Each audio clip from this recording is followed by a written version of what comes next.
खरं युवा नेतृत्व आहे विनोद शिगवणचा आज त्यांच्या सगळ्या ग्रामस्थ सरपंच उपसरपंचासहित सगळ्या समर्थकांनी आज शिवसेनेमध्ये प्रवेश केला. तर सगळ्यात जास्त आनंद निश्चित आहे. एक उभरचं नेतृत्व आहे, अतिशय शून्यातनं खूप मोठा त्याचा प्रवास आहे, जसा आमचा तसा त्याचा प्रवास आहे आणि काही स्वप्न घेऊन तो आला आहे मैदानामध्ये. नक्की त्यांना पाठबळ देण्याचं काम शिवसेना पूर्ण त्यांच्या पाठीशी उभा नक्की करेल. खरं तर शेळशी कसरचा विकास मध्यंतरी थोडा थांबला आहे, त्याला गती नक्की मिळेल आणि येणाऱ्या काळामध्ये शेळसई एक आदर्श गाव म्हणून नक्की रोह्यामध्ये उद्या असेल हा विश्वास या ठिकाणी. कॅश बॉम्ब 1 झाला, कॅश बॉम्ब 2 झाला, कॅश बॉम्ब 3 पडला. मग मी चौथा बॉम्ब असा फोडणार आहे ना की ते रोहा सोडून मला असं वाटतं महाराष्ट्र सोडून विदेशात पलटील एवढं नक्की आहे. पण मला शेवटी संस्कृती आहे, संस्कार आहेत, हे सगळे जतनकामी कार्यकर्ता आहे.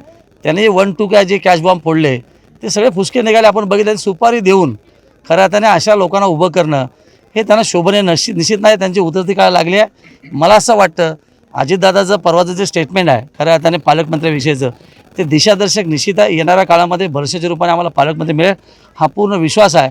आणि जो रायगडचा विकास थांबला आहे तो अति गतीने विकास होईल हा आशावाद नक्की व्यक्त करतो. विकास तुमच्यामुळे थांबलेला आहे असा आरोप चित्रलेखा पाटलांनी केला आहे. तुम्ही या विधानाकडे कसं बघता? असा आहे, चित्रलेखा पाटलाचं अख्खं कुटुंब मी हद्दपार केले. त्यांच्या कुटुंबामध्ये 2 पार्ट पडलेत, 1 आणि 2 पार्ट गेला BJPमध्ये.